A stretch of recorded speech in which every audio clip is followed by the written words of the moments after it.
오늘 주신 하나님의 말씀 신약성경 마태복음 7장 13절에서 27절까지의 말씀입니다.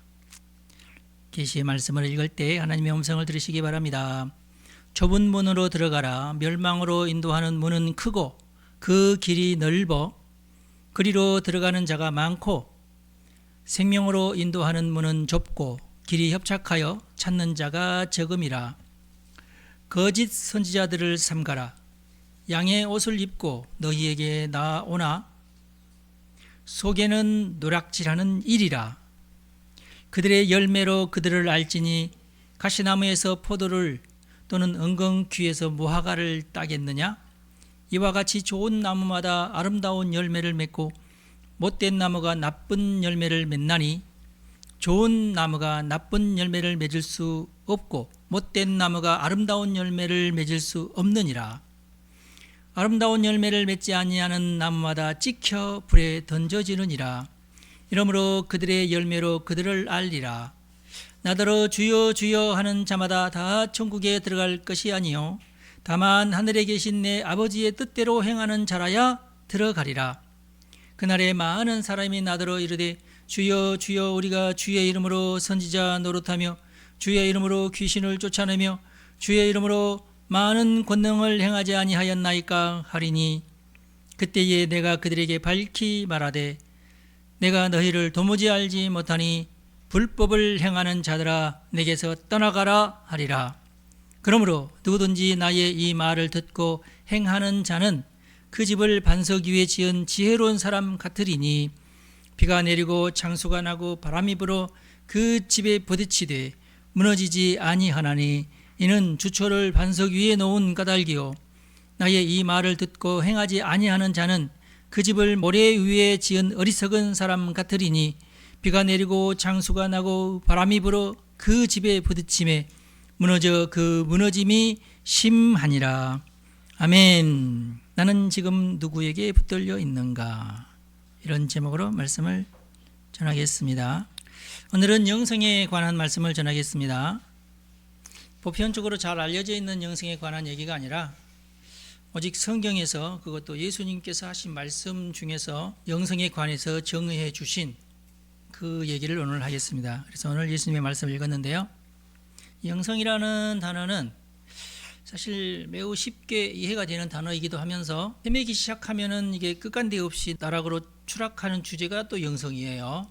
왜냐하면 기독교에만 영성이 있는 것이 아니라 모든 종교에도 다 영성이 있고 사람 개개마다 다 영성이 있기 때문에 그걸 다 따져 들어간다면은 한도 없고 끝도 없어요. 영성에 관한 올바른 이야기보다 엉뚱한 얘기가 훨씬 더 많습니다. 저는 우선 인간이 이 우주에서 얼마나 엉뚱한 존재인지부터 여러분들에게 설명을 하려고 합니다. 성경은 여기에 대해서 뭐라고 말하냐면 왜 사람들이 이렇게 엉뚱하냐? 사람은 흙으로 만들어졌음에도 불구하고 하나님의 생명이 담겨져 있는 존재다. 그렇게 설명하고 있어요. 그러니까 그 근본이 흙이라는 거예요. 별 볼 일 없는 존재라는 뜻입니다. 그런데도 하나님의 생명이 그 속에 있어요. 그러니까 또 별 볼 일 없다고만 또 말할 수도 없어요. 이중적인 존재다. 하여튼 태생 자체가 이중적인 존재다. 그런 뜻입니다. 다른 어떤 생물이나 물질도 자기 스스로를 자기가 연구하지 않아요. 근데 인간은 자기 스스로 자기를 연구하려고 해요. 굉장히 독특하죠. 그러나 아무리 연구해도 자기 안에서는 답이 없어요. 그것도 참 맹랑한 얘기죠. 수많은 학자들이 있었고 지금도 수많은 과학자들이 연구를 하고 있지만 답이 없어요. 답은 성경 안에만 있습니다.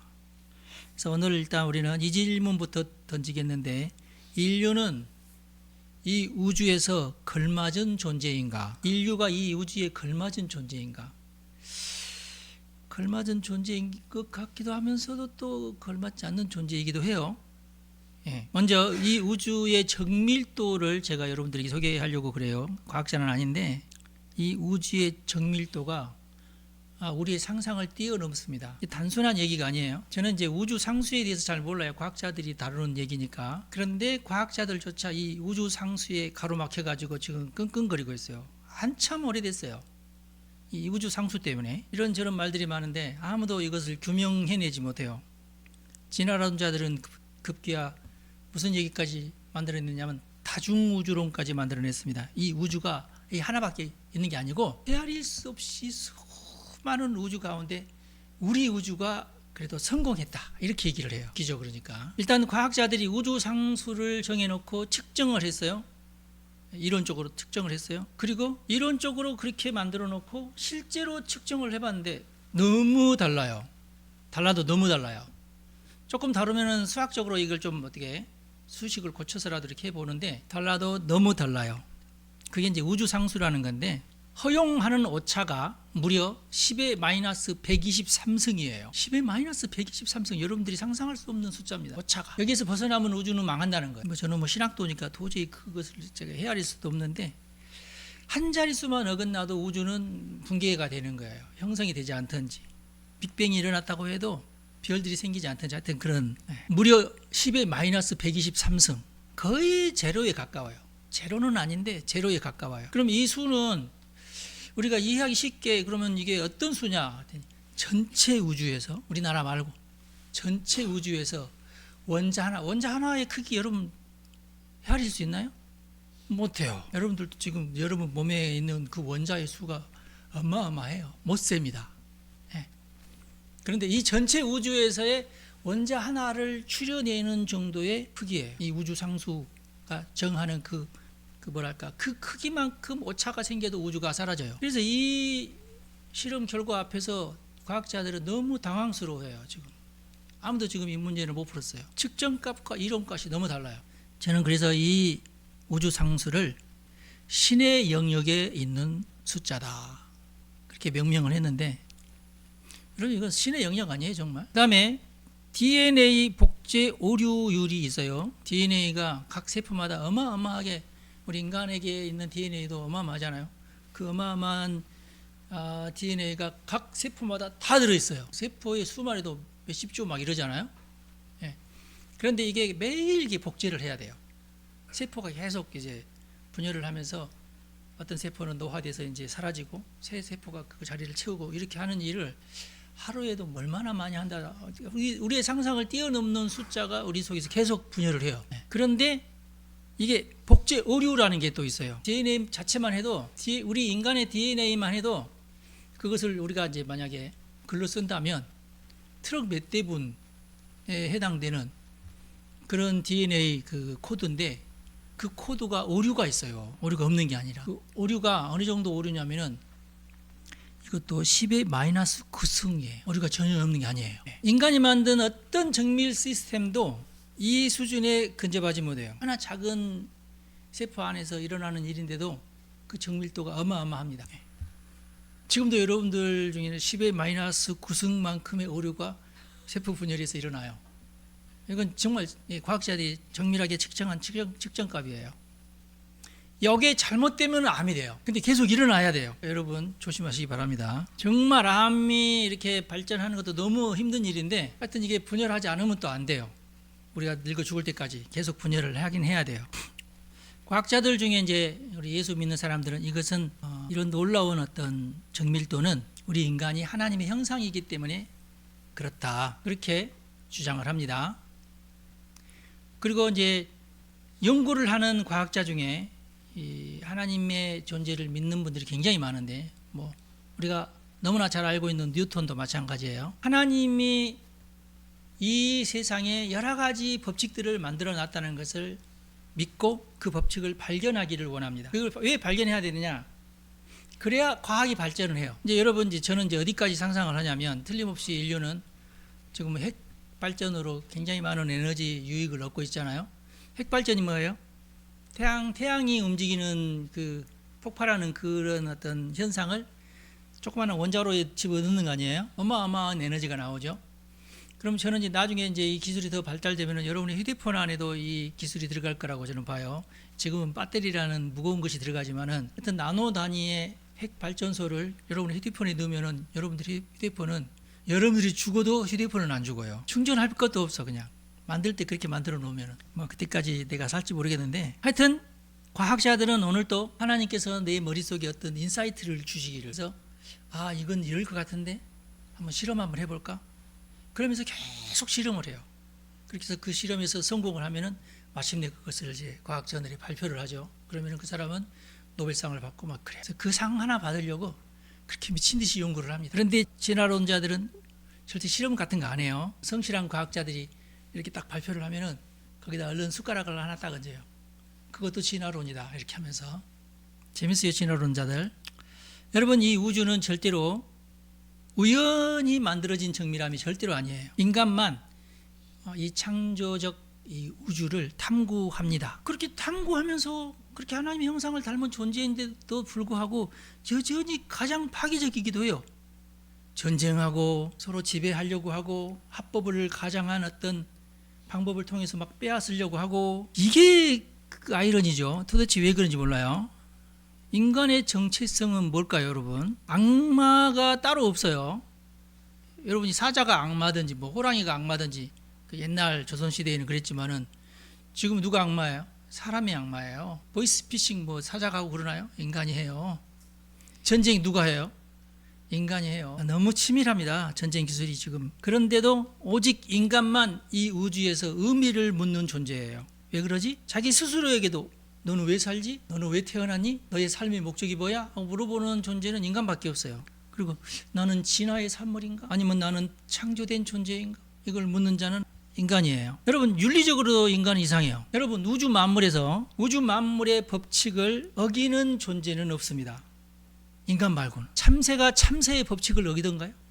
늑대가 토끼를 잡아먹고 회개하던가요? 그러지 않아요. 본능으로 행하는데도 이 우주는 아무런 꺼리낌 없이 잘 돌아가요. 오직 인간만 알면서 법을 파괴합니다. 모든 동물들은 법칙도 모르는데 법을 어긴 적이 없어요. 인간은 법을 알면서도, 법을 믿으면서도 그 법을 파괴하는 존재가 인간입니다. 놀라워요. 자기 신념에 이것은 안 된다고 믿고 있으면서도 어느 순간이 되면은 그 짓을 해요. 인간 존재는 참 유일해요. 그래서 인간만 그렇게 합니다. 성경은 뭐라고 얘기하냐면은 청지기인 주제에 주인 행세를 한다. 하나님께서 아담에게, 야, 네가 에덴 동산 잘 다스려.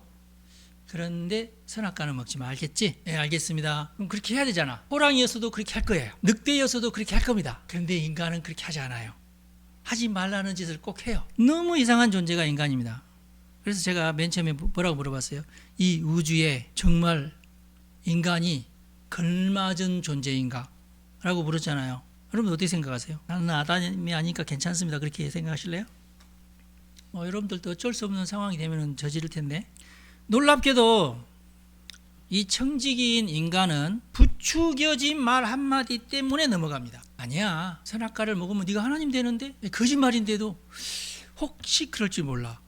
계속 먹어버려. 그냥. 이게 놀라워요. 인간이라는 존재가 그렇습니다. 더 심각한 것은 제가 볼 때 선악과 문제가 아니라, 선악과만의 문제라면은 그냥 아담과 하와만 쏙 빼가지고 에덴 동산에 내놓으면 끝나요. 그렇죠? 그 뒤로는 더 흉악한 일이 에덴 동산 안에서 벌어져요. 그러니까 아담만 그런 거 아니라 그 말이에요. 그러면서 에덴 동산 자체가 완전히 회파되잖아요. 거기서 끝나는 것도 아니에요. 거기서 끝나는 게 아니고 결국에는 노아의 홍수까지 불러오잖아요. 인간이 이렇게 파멸적입니다.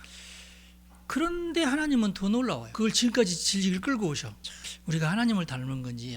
그래서 이 인류가 우주에 걸맞은 존재인가? 라는 질문을 내가 던졌더니 AI가 하는 말이 한편으로는 옳고 한편으로는 틀리대. 그래서 왜 틀렸냐 그랬더니 현재적인 상황에서는 아니다는 거야. 이게 걸맞지 않다는, 인간이 우주에 걸맞지 않다는 거예요. 여러분 어떻게 생각하세요? 걸맞지 않는 이유는 제가 여러분 방금 전에 많이 됐잖아요. 걸맞지 않아요. 우리가 이 우주에 걸맞지 않아요. 인간 혼자만 법을 어겨요. 법을 알면서도 믿으면서도 어겨요. 동물들은 법을 모르면서도 잘 지켜요. 근데 그러면 왜 그러냐? 왜 인간이 우주에 적합하냐? 인간만 우주를 인식한대요. 인간만 우주의 아름다움을 인정하고 있대요. 여러분 하늘의 별을 보면서 감탄하죠. 호랑이도 그러던가요? 뭐 이제 시적으로는 그렇게 우리가 할 수 있어요. 뭐 천하 만물이 뭐 다 하늘의 별을 보고 아름답다고 한다. 그렇게 이제 시적으로는 얘기해도 솔직히 아무도 모르잖아요. 사람만 감사할 수 있어요. 그래서 인간이 우주를 보면서 그 아름다움을 찬미할 때, 그때 우주가 완성이 되는 거예요. 그래서 우리 하나님은 인간을 구원하시기로 하셨습니다. 구원하는 길밖에 없으니까. 칸트가 이런 말을 했다고 그래요. 내 위의 별, 이 우주, 그 법칙, 우주의 법칙, 그리고 내 안에 있는 나의 도덕 법칙이 하나의 동일한 입법자 하나님으로부터 왔다면은, 그리고 성경에서 말하는 그 모든 것이 진짜라면은 인간 존재는 부적합한 존재인데 귀환해야 할 자리를 이탈한 존재가 인간이다, 이렇게 얘기했어요. 칸트는 인간 존재는 하여튼 이탈한 존재다. 모든 인간은 그래서 두 갈래 길에 서 있는데요. 첫 번째 길은 하나님께 돌아가는 길이고, 두 번째 길은 스스로 자기 인생의 길을 주장하다가 멸망을 당할지, 둘 중에 하나예요. 둘 중에 하나입니다. 왜 그러느냐? 세상의 악은 인간에게서부터 시작돼서 그래요. 뭐 여러분들도 다 마찬가지예요. 여러분은 같은 입인데도 불구하고 축복이 나오면서도 저주가 바로 나오잖아요. 나한테 잘해주면 뭐 고마워, 축복해, 그래 잘 될 거야 그러는데 조금처럼 잘못하면 이씨 하면서 바로 욕 나오고, 욕두 번째 나오고, 저주하고. 이게요, 순간이에요. 순간 바뀌어요. 저는 절대 그런 적 없는데요. 예, 괜찮아요. 그래도 돼요. 예. 사랑하면서도 미워하고, 살려고 몸부림치다가도 어느 순간 죽고 싶다고 절규하고 막 그래요. 그게 인간이에요. 요나 보세요. 그러잖아요. 현재도 세계는 좌파와 우파로 나누어서 싸우고 있어요. 왜 이렇게 답이 없는지는 자기도 잘 몰라요. 파스칼이 이런 말을 했다고 그래요. 인간의 위대함과 비참함은 동일한 원천에서 나온다. 자기 속에서 나온다는 거예요. 로마서 7장에도 뭐라고 얘기하고 있어요? 내가 원하는 선은 하지 않고 원치 않는 악은 내가 하고 있구나. 그런 탄식이 로마서 7장에서 나오잖아요. 그래서 저는 이런 인간의 특성을 창세기 2장 7절에서 답을 찾고 있어요. 인간은 흙으로 빚어졌으나 하나님의 숨결을 받은 존재다. 근본은 흙이에요. 아무것도 아닌 흙이에요. 그러나 하나님의 숨결을 담지하고 있기 때문에 절대로 내가 물리적인 법칙으로 내가 되돌아가진 않아요. 하나님의 숨결 때문에. 사람은 고쳐 쓸 수 없다는 말이 있어요. 고쳐 쓰더라도 다시 옛날 버릇 또 나와요. 그래서 하나님께서 선택하신 방법은, 하나님이 우리를 구원하시는 것은 우리를 고쳐 쓰려고 구원하시는 게 아니라 거듭나게 하시는 방법을 사용하십니다. 고쳐 쓰지 않아요. 거듭나게 하세요. 새 사람이 되게 하십니다. 새 피조물이, DNA 자체를 바꾸시겠다는 거예요. 그럼 여러분들 DNA가 바뀌어지면 그게 나야? 그러실 건가요? 어떻게 생각하세요, 여러분? 여러분이 거듭나면 여러분의 DNA가 바뀌어지는 건가요? 거듭남의 정의가 뭐예요, 도대체? 뭐가 거듭나는 거예요? 새 사람이 된다는 얘기가 나는 사라지고 또 다른 사람이 내가 된다는 얘기인가요? 곤란한데 이거. 그래서 성경에서 말하는 거듭난다는 얘기가 참 의미심장한 말씀이에요. 거듭난다. 니고데모는 내가 다시 엄마 뱃속으로 들어가란 말인가? 그건 아니에요. 불가능한 얘기잖아요. 하나님의 계획은 새 창조입니다. 새 사람. 그러면은 이제 우리의 목적이 이제 거듭남이에요. 이제 하나님의 계획에 의하면 우리의 목적이 거듭남입니다. 이대로는 못 사는 거예요. 거듭나야 돼요. 거듭나야 우리가 비로소 이 우주의 어떤 청지기 역할을 감당하게 되는 거죠. 성경적인 방법은 하나님의 계시를 받는 겁니다. 하나님의 계시를 깨닫고 내가 그 계시를 받아들이는 것. 성경에는 하나님의 계시를 받고 하나님의 손길을 느끼면서 내가 과거의 죄인의 상태에 있었던 내가 거듭나서 새로운 존재로 변화되는 것이 어떤 과정을 거치느냐에 대한 얘기가 성경에 아주 많이 나와 있어요. 그래서 우리가 그렇게 거듭나는 그 어떤 과정을 우리는 영성의 핵심이라고 볼 수 있어요. 거듭나는. 그래서 우리는 그것을 회개라고 말하기도 해요. 회개를 통해서 완전히 나의 모습은 다 벗어버리고 새롭게 되는 것, 새로운 사람이 되는 겁니다. 또 물론 이렇게 얘기할 수도 있어요. 영성이라고 하는 것은 내가 뭔가 이렇게 벗어났다는 것을 깨닫고 다시금 나의 원래의 자리로 되돌아가려고 하는 어떤 내적 의지, 그걸 그렇게도 설명을 할 수 있는데, 다시 돌아가봤자 옛날과 똑같이 돌아가봤자 다시 또 똑같은 짓을 할 거 아니에요. 그러니까 다시 되돌아가면 안 되고, 되돌아가긴 되돌아가는데 원래 내 모습으로 되돌아가긴 하는데 새롭게 되돌아가야 돼요. 새롭게 변해야 돼요. 과거와 똑같이 되면 안 돼요. 새롭게 거듭나야 돼요. 설교를 짧게 하기 위해서 영성이 아닌 것부터 정의하고 바른 영성이 뭔지를 말씀드리려고 합니다. 영성이란 사람이면은 누구나 다 가능한 것이 영성이에요. 영성, 사람 오면은 지정의가 있고 몸도 있고 여러 가지 사람을 이루는 요소들이 많이 있는데, 사람을 이루는 가장 핵심적인 요소가 뭐냐? 그 속에 영성이 있다는 영성. 근데 하나님이 인정하지 않는 영성도 있고, 그러니까 거짓 영성이죠. 타종교의 영성. 여러분들이 이제 흔히 이제 추측하면은 뭐 탁월한 영성, 어떤 특별한 감수성, 뭐 그거 아니에요. 뭐 예를 들어서 힌두교식으로 말한다면 명상을 잘하는 어떤 그런 재능, 아니면 뭐 신비로운 체험을 하는 그런 재능, 아니면은 뭐 거룩한 분위기를 만들 줄 아는 그런 재능, 재능이긴 해요. 재능이 영성은 아니에요. 근데 재능 자체가 영성은 아닙니다. 그런 것들은 이제 영성 운동의 어떤 외관이죠. 그렇게 보여지는 외관이지 핵심 가치는 아닙니다. 전제가 뭐냐면 우리는 다 하나님의 형상이기 때문에 모두가 다 영성은 있다는 거예요. 이게 뭐 특별히 개발되거나 뭐 그럴 필요도 없는, 하여튼 내 안에는, 나라는 존재 자체는 하나님이 주시는 영성은 분명히 있다는 거예요. 내장된 가치라는 거죠. 문제는 뭐냐? 그 영성이 작동을 하느냐 하지 않느냐의 문제예요. 영성은 있는데 나는 잘 작동되고 있느냐, 아니면은 영성이 그냥 죽어 있느냐예요.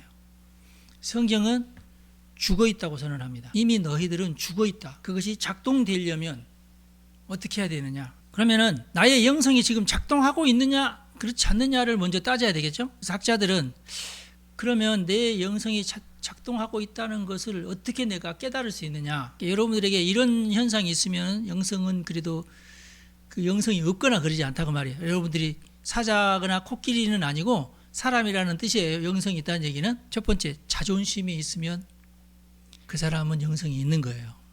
없지 않아 있는 거예요. 영성이 작동했다는 뜻이 아니에요. 있다는 거예요. 그냥. 그다음에 죄책감. 아까도 제가 얘기했죠. 늑대는 토끼 잡아먹고 죄책감에 시달리지 않는다. 근데 사람은 죄책감이 있어요. 나는 그거 없는데요. 사람이 아닙니다. 사람마다 가끔 허무한 감이 있어요. 왜냐하면 이게 영성이 충만해야 되는데 이게 충만하지 않으니까 무조건 사람은 뭐 어떤 부귀영화를 누려도 솔로몬처럼 허무함을 느껴요. 다 헛되다. 한 번만 얘기한 게 아니라 4번 막 계속 헛되다고 얘기해요. 전도서 보면. 그러니까 사람은 절대로 채워지지 않는 뭔가가 있어요. 왜 그러냐? 영성 때문에 그래요. 그래서 여러분들이 허무감을 느낀다. 영성이 있긴 있는 거예요. 사람이긴 한 거예요. 나는 절대 허무감 같은 거 없는데요. 약간 좀 이상한 사람입니다. 불안감이 있습니까? 뭔가 부족하다는 것을 느끼니까 불안하거든요. 허무감하고 좀 반대되는 또 개념이긴 한데, 일단 영적인 감각은 있다는 얘기예요. 영성은 있다는 얘기예요. 이런 영적인 감각은 또 어디서 나타나냐면은, 여러분들 혹시 그런 느낌 받았을지 모르겠지만 어디를 갔는데 여기는 내가 있을 곳이 아니야. 내가 왜 여기 있지?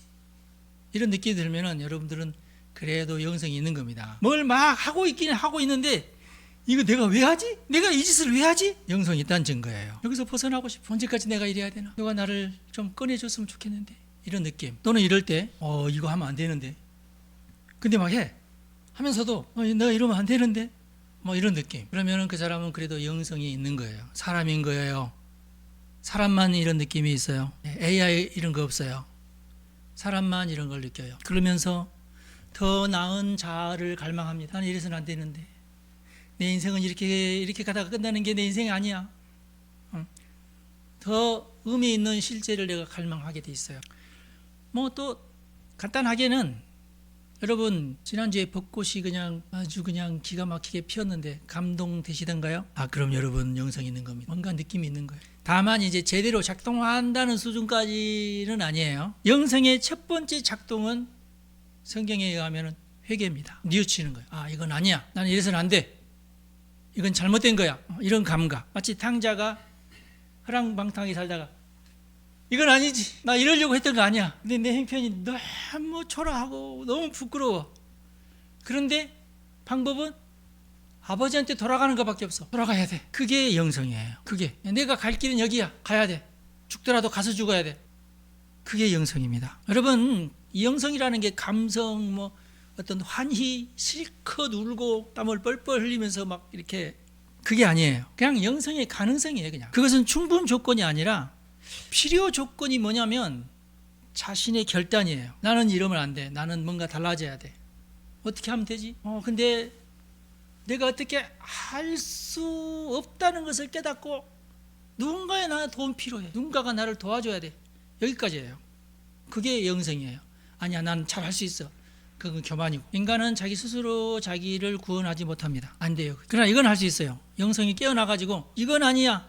나는 방향을 전환해야 돼. 거기까지가 결단이고 그것이 가능해야 영성이 살아납니다. 거듭남이 그렇게 작동하는 거예요. 근데 영성의 스위치가 다양한 경로로 이게 켜지긴 해요. 어떤 위기감을 경험할 때, 죽다 살아날 때 영성의 스위치가 바짝 하고 켜집니다. 일이 나를 도왔나 보다. 반짝 켜져요. 어느 순간 이건 불법인데, 야 이거 더 하다가 나 망하는 거 아니야? 아무래도 불안한데, 이게 이제 켜지는 순간이죠. 뭔가 느낌이 이상해요. 양심이 가책을 받는 순간, 말씀을 읽는데 이 말씀이 왠지 막 마음에 걸려. 오 맞아, 이거 이러면 안 되는데, 이런 순간 말씀이 내 혼과 내 영과 관절과 골수를 막 찔러대는 순간, 그것을 느낄 때 내 영성의 스위치가 켜지는 거예요. 이제 정확하게는 이게 뭐냐면, 하나님께서 주도적으로 나에게 어떤 스위치가 켜지도록 스위치를 누르는 것이 하나님이십니다. 그 스위치가 작동을 하도록. 성경에 보면 인간 스스로 막 이렇게 하나님을 막 찾아가는 그런 예는 안 보여요. 하나님이 인간에게 찾아오셔서 그 스위치를 누르셔요. 요한계시록에도 있죠. 내가 문 밖에 서서 두드리고 있다. 두드리는 것이 이제 스위치를 켜는 거예요. 일어나 일어나. 그러나 나의 영혼은 그걸 못 깨닫죠. 누구야? 자고 있는데 시끄럽게 왜 저러지? 그래서 하나님께서는 여러 번 나의 영혼의 스위치를 누르십니다. 영성이 깨어나도록. 여러분 연구해본 결과 스위치가 눌러졌다고 바로 내 영성이 막 깨어나거나 활성화되는 것은 아닌 것 같아요. 그러니까 여러분들 내가 어떤 집회 갔더니 내가 막 떨림이 왔다, 방언을 했다. 그것은 영적인 현상이에요. 스위치가 한번 켜지거나 이런 거예요. 이걸 저는 어떻게 생각하냐면, 마치 심폐소생술처럼 여러 번 이제 이렇게 두드리고 이렇게 압박을 하면은 그때 비로소 영혼이 후 하고 숨을 쉬면서 영성이 깨어나는. 빨리 깨어나면 좋은데 고집스럽게 나는 아니야 막 조금 더 누워 있을 거야 막 이러면은, 그래서 자신의 영혼이 소생되면 비로소 자신의 실체를 이제 깨닫게 되죠. 확실하게. 그 전에는 나도 거짓말 하는데, 다 하는데 나도 하는 거야, 이런 수준에 있다가 이 영성이 제대로 작동을 하면은 자신이 어마어마하게 이제 부끄러워지는 거죠. 나의 실체가 이런 존재고. 그때 비로소. 그러면서 회개가 이제 마땅한 것이 되는 거예요. 당연한 것이 되는 거예요. 여러분의 그 영성이 제대로 잘 작동하시기를 축원합니다. 잘 작동을 해야 돼요. 이게 오류가 발생하면 안 돼요. 또 연구를 해봤더니 뇌의 판단이 그러면은 영성에 미치는 영향이 있느냐, 연구를 해보니까 이것도 상당히 그 연관은 있어요. 뇌가. 근데 결정적이진 않아요. 뇌도. 이게 참 재밌는 연구였는데, 인간의 뇌는 정말 정교하게 잘 만들어져 있어가지고 이게 거짓말인지 아닌지도 뇌가 판단을 한대요.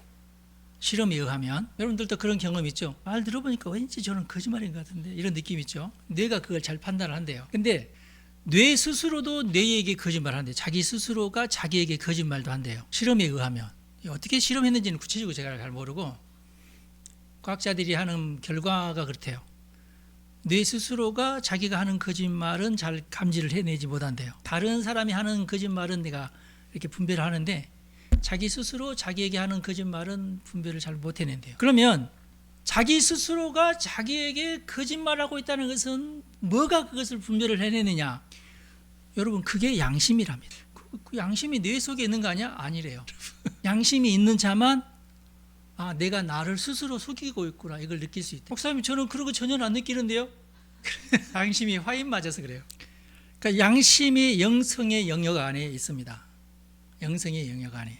그래서 누군가 이렇게 말을 했더라고요. 뇌는 외부를 향해서 작동을 하지만 양심은 내부를 향해서 작동한다. 그게 양심이에요. 양심은 자기 스스로 자기를 판단하면서 정죄하기까지 해요. 바리새인들의 비극이 거기 있어요. 바리새인들의 비극은 자기 스스로 자기 자신을 비판하지 못한다는 것. 오늘날 이란의 혁명수비대가 바로 그 형이에요.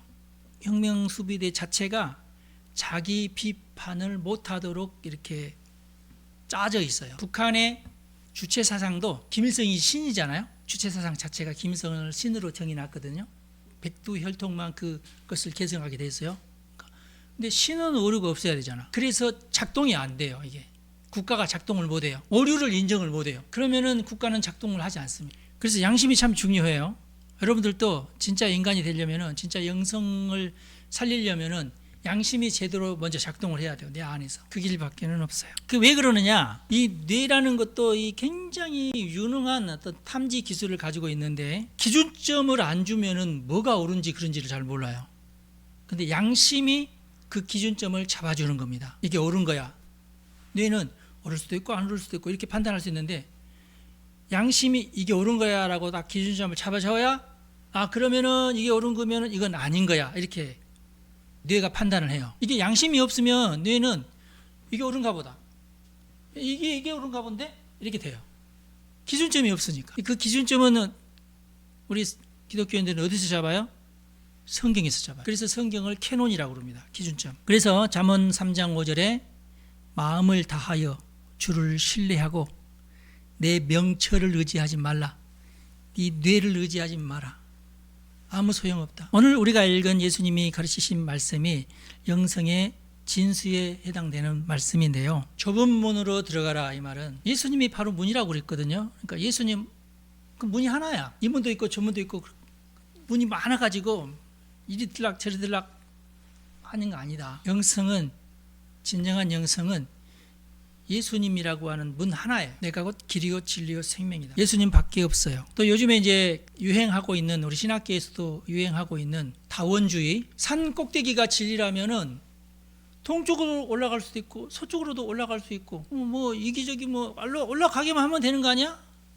불교를 통해서 올라가든지 힌두교를 통해서 올라가든지 일단 뭐 올라가게 하면 되는데 뭐 그 올라가기만 하면 된다는 그 사상, 그게 이제 다원주의거든요. 근데 예수님은 분명히 얘기합니다. 문은 하나야. 좁은 문으로 들어가야 돼. 그 다음에 굉장히 핵심적인 말씀이 이제 21절에 있는 말씀인데요. 나더러 주여 주여 하는 자마다 다 천국에 들어갈 것이 아니요 다만 하늘에 계신 내 아버지의 뜻대로 행하는 자라야 들어가리라.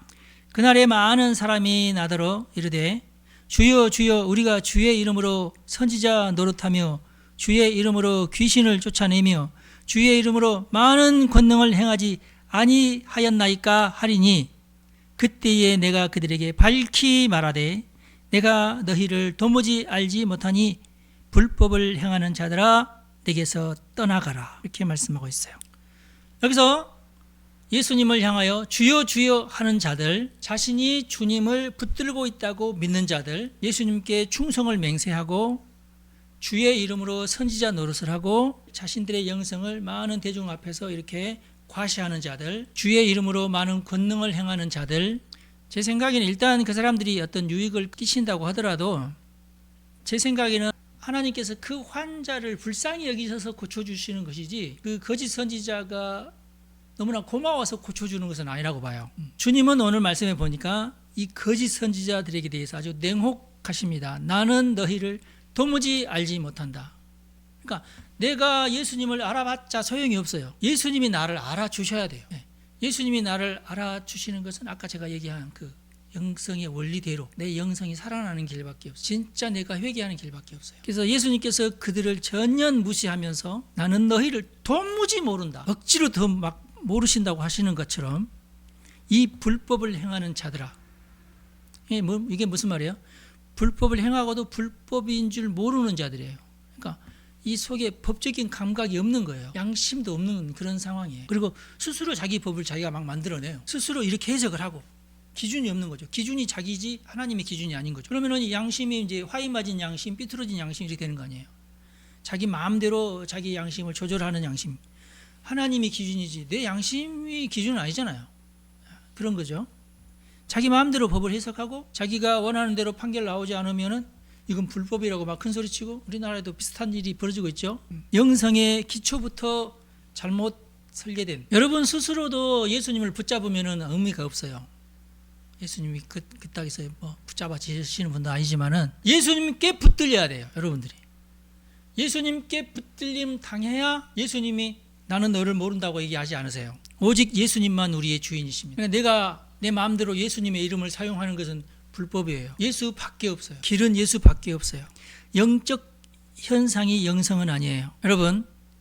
여러분은 지금 여러분 스스로가 예수님을 붙잡는 거예요. 예수님이 여러분을 지금 붙잡고 있는 거예요. 예수님에게 붙들려 있어야 됩니다. 제가 성령 받고 제가 진심으로 교회 나갈 때도 제가 생각해 보면은 어렸을 때인데도 불구하고 내 스스로의 결정이 아닌 뭔가에게 나는 이끌려 갔어요. 확실하게 제가 기억합니다. 내 의지로 간 게 아니라 이끌려 갔어요. 교회로. 내가 그분을 아는 것이 중요하지 않고 예수님이 나를 아는 것이 중요합니다. 그게 영성의 토대예요. 여러분, 예수님에게 붙들려야 됩니다. 탕자 이야기를 여러분 잘 아시죠? 탕자가 와가지고 아버지하고 아버지를 막 붙잡고 제발 용서해달라고. 아버지가 먼 발치에서 보니까 자기 아들이야. 달려가서 아버지가 그 탕자를 막 붙들어요. 아버지가 탕자를 붙듭니다, 여러분. 탕자가 달려와서 아버지를 붙잡은 게 아니라 탕자는 내가 가면은 아버지가 어떻게 보실까? 이 미친놈아, 가사를 탕진한 놈아. 그러지 않을까? 아버지는 그렇지 않은데 아버지가 막 달려와서 탕자를 붙들고 내 아들아 잘했다, 이제라도 와서 잘했다.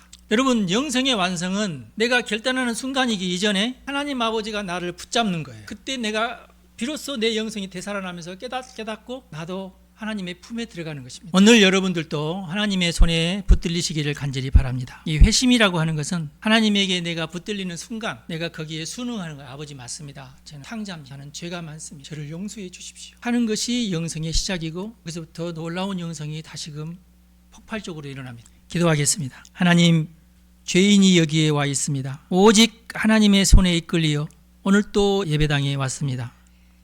우리를 자녀 삼으시고 우리를 회복시키시고 우리의 죄와 허물을 닦아주시려고 우리를 이곳에 불러주셨으니 감사합니다. 우리는 영적 현상이 아니라 하나님이 밝혀주신 올바른 영성의 토대 위에 우리를 세워주시기를 간절히 바랍니다. 또 그렇게 하시니 참으로 감사합니다. 이 시간 하나님의 손에 붙들린 우리 성도들을 축복하오니 하늘의 은총과 사랑으로 덮어주시고 주의 임재 속에 거하게 하옵소서. 우리 주 예수님의 이름으로 축복하며 기도합니다. 아멘. 여러분 축복합니다.